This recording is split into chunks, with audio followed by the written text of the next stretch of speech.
नमस्कार।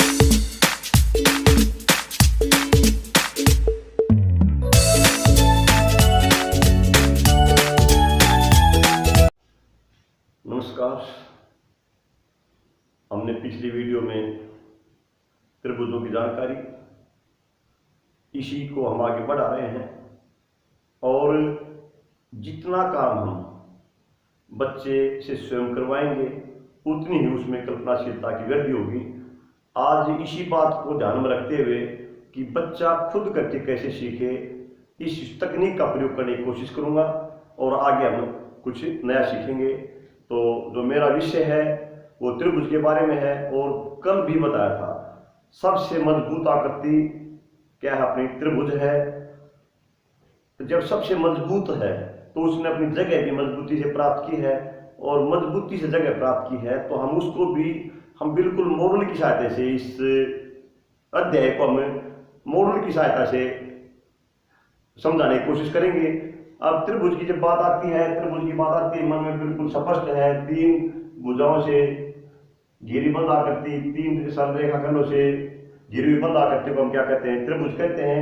यदि ये त्रिभुज है, मैं इसकी ए बी सी, इसको इन तीनों को जोड़ दूं तो ये मेरा क्या आ जाएगा, परिमाप आ जाएगा। त्रिभुज की तीनों भुजाओं का योग है वो क्या है, परिमाप है। वैसे परिमाप किसी बंद आकृति बारीक लंबाई को क्या कहते हैं, परिमाप कहते हैं। उसी आधार पर यह आ जाएगा।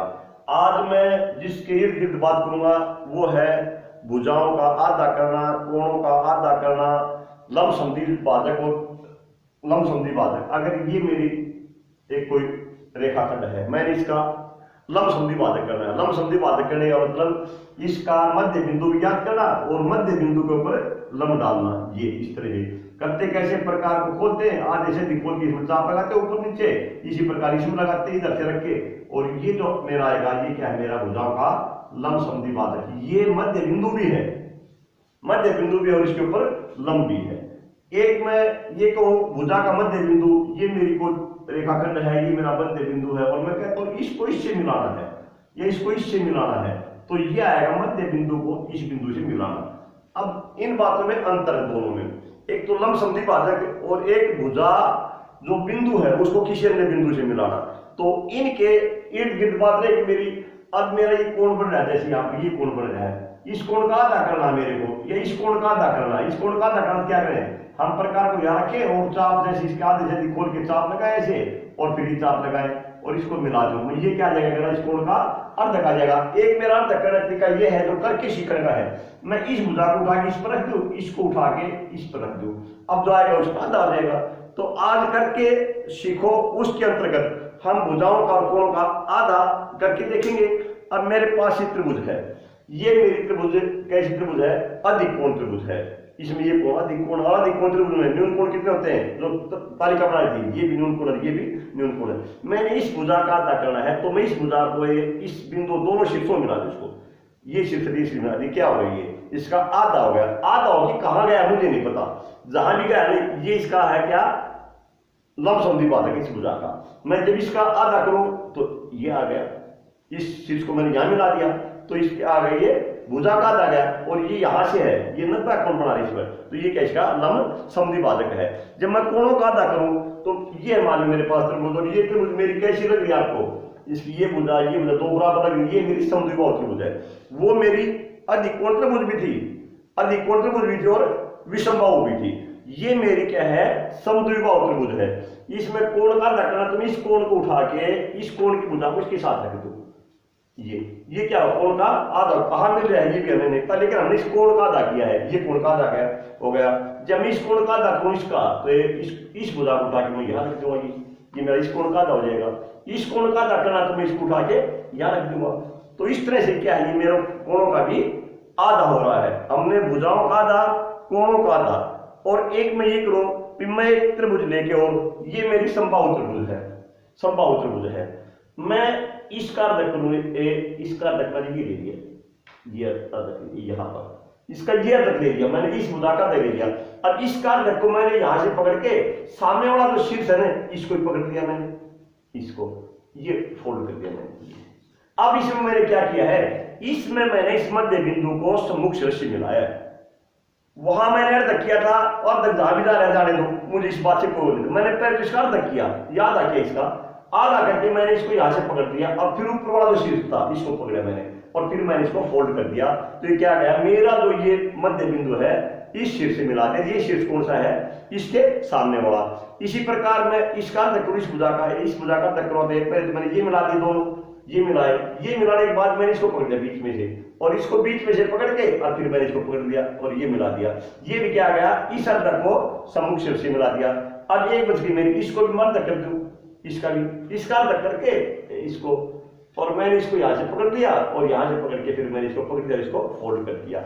ये क्या हो गया, मेरे भुजाओं के अर्धक। मैंने क्या किया इसमें मैंने ये किया है कि मैंने इस भुजा का अर्धक लिया, इसको अर्धक लेके मैंने इससे मिला दिया, मैंने इस भुजा का अर्धक लिया वो इससे मिला दिया और इसका अर्धक किया वो मैंने इससे मिला दिया, इस प्रकार। और मेरी ये आकृति बनती है।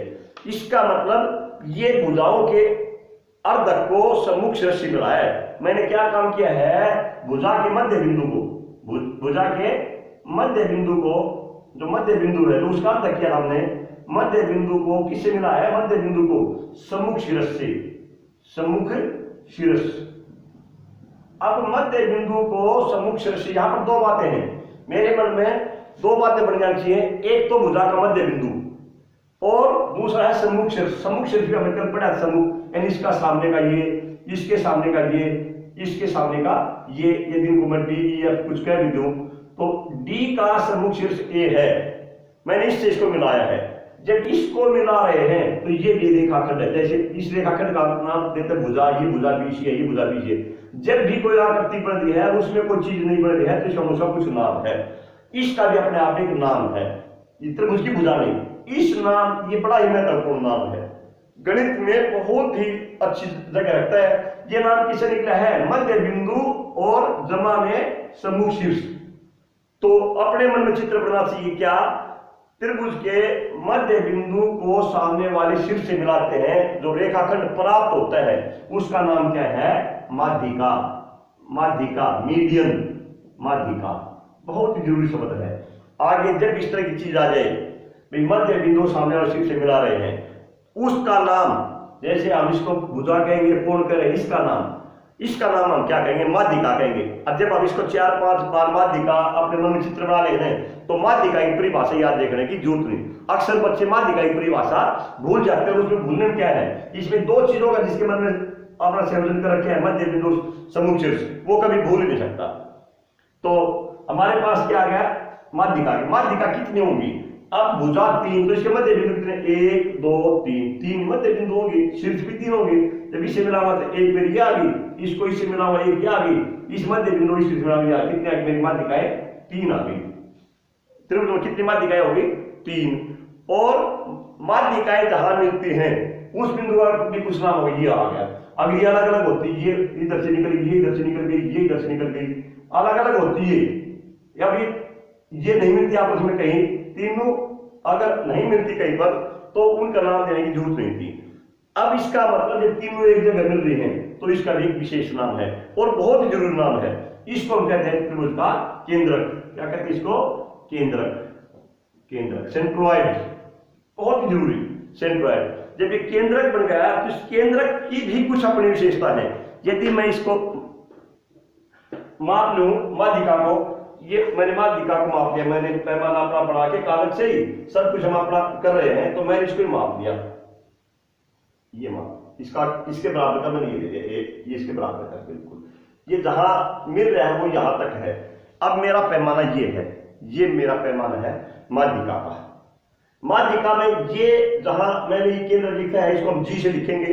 ये जो मेरा जी है यहाँ पर, ये जी है, जी है, जहां तीन माध्यिकाएं मिल रहे हैं वो मेरा क्या है, जी से डिनोट करें हम इसको। तो ये यहां पर मेरा जी है, ये जी, ये इसका मतलब ये छोटा भाग, इसमें जी से एक छोटा भाग है एक बड़ा भाग, तो ये इसका छोटा भाग है, ये क्या है, बड़ा भाग है। और जब मैं इसको फोल्ड करके देखता हूं ना तो ये क्या है, तीनों ही बराबर है बिल्कुल। और इसको मैं खोलता हूं, ये खोलता हूं, इस तरफ देखो, ये खोलता हूं तो इसके 3 भाग हैं, ये छोटा भाग, ये मेरा बड़ा भाग। तो इनका अनुपात क्या है, ये जब 1 है तो ये कितने, ये ऊपर 2 है, तो जो केंद्रक है वो माध्यिका को किस अनुपात में बांटेगा, ये भी बहुत जरूरी प्रश्न है।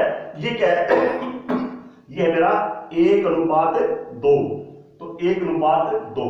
तो जो केंद्रक है वो माध्यिका को किस में बांटता है, 1:2 में। ये मेरा माध्यिका से संबंधित था। आशा है आपने ध्यान से सुना होगा। आगे अपने पास 3 केंद्र बचते हैं, परिकेंद्र है, अंतः केंद्र है, लंब केंद्र है, वो हम अगली वीडियो में चर्चा करेंगे। और सबसे जरूरी हमने इसको बिल्कुल ध्यान में रखना है, मध्य बिंदु को सम्मुख शीर्ष से मिलाने वाले रेखाखंड को माध्यिका कहते हैं। और माध्यिका की परिभाषा नहीं, अपने आप में जैसे अपना जो नाम है मैं उस नाम से चिन्हित हूं। मेरे पास किताब हो, उस पर लिख रखा हो गणित लिख रखा हो, तो उस पर देखते ही ये पता लग जाए ये गणित है तो इसके अंदर क्या होगा। किताब उस पर लिख रखा हो संस्कृत, तो मुझे पता है उसके अंदर है क्या। जिस पर विज्ञान लिखते हैं मुझे पता है उसके अंदर है क्या।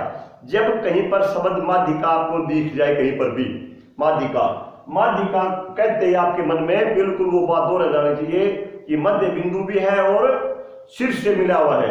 मध्य बिंदु को हमने कहीं पर इसका जो लमसम बात है वो चीज अलग है। तो यहां पर जिसको आपने ध्यान रखना है वो क्या है, मध्य बिंदु और सामने वाले शीर्ष को मिलाने वाले रेखाखंड को माध्यिका कहते हैं। आशा आप समझ गए होंगे। धन्यवाद।